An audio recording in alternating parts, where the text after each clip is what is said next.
Hello everyone, JEE main PYQ question series के इस video में आपका स्वागत है। इसमें दिया हुआ है an infinitely long positively charged straight thread has a linear charge density lambda coulomb per metre and electron revolves along a circular path having axis along the length of the wire. The graph that correctly represents the variation of kinetic energy of electron as a function of radius of circular path from the wire is. तो ठीक है, तो अगर मैं इसे redraw करूं तो देखो कुछ ऐसा है। यह मेरा हो गया थ्रेड, इनफाइनाइट थ्रेड हो गया और आर डिस्टेंस पे एक इलेक्ट्रॉन रिवॉल्व कर रहा है। ठीक है, तो पहले तो अपने को मालूम होना चाहिए कि यह इनफाइनाइट जो थ्रेड है, या बोल सकते हैं कि एक इनफाइनाइट वायर के कारण आर डिस्टेंस पे इलेक्ट्रिक फील्ड कितना होता है।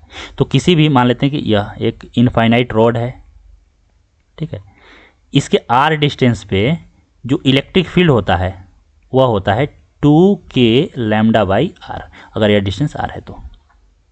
ठीक है, तो यहाँ पे अगर हम लोग बोलें कि इस थ्रेड के कारण जो यहाँ पे इलेक्ट्रिक फील्ड होगा, इलेक्ट्रिक फील्ड का डायरेक्शन होगा इधर, क्योंकि पॉजिटिव चार्ज है ना, यहाँ पे पॉजिटिव है तो प्लस रखेंगे तो इधर हो गया और ई हो गया, और ई कितना हो गया तो 2k लैम्डा बाई आर हो गया।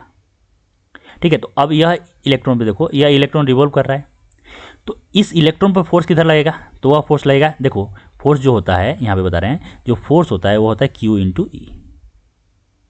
तो अगर जो चार्ज है वह पॉजिटिव है तो फोर्स का डायरेक्शन और फील्ड का सेम होगा। यहाँ पे चार्ज क्या है, निगेटिव है, जो निगेटिव है तो जो फोर्स फील्ड का डायरेक्शन होगा उसके अपोजिट फोर्स लगेगा। तो यहाँ पे जो फोर्स लगेगा वो लगेगा सेंटर की तरफ, इसे मैं बोल रहा हूँ एफ ई।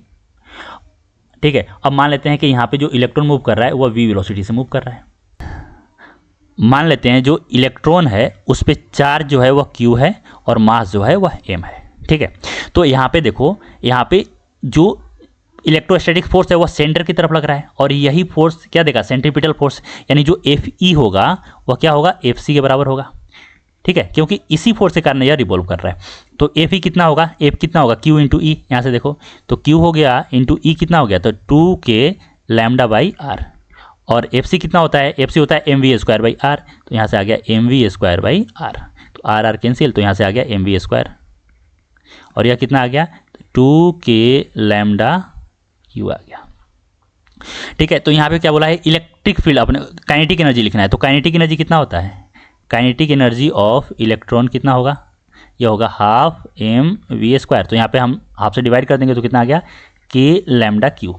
अब देखो k क्या है, k कॉन्स्टेंट होता है, 9 × 10⁻⁹ होता है। ठीक है, लैम्डा यहाँ पे कांस्टेंट है और चार्ज ऑन इलेक्ट्रॉन भी कांस्टेंट है, यानी इलेक्ट्रिक जो काइनेटिक एनर्जी हो गया वह कांस्टेंट हो गया। क्या हो गया, कांस्टेंट।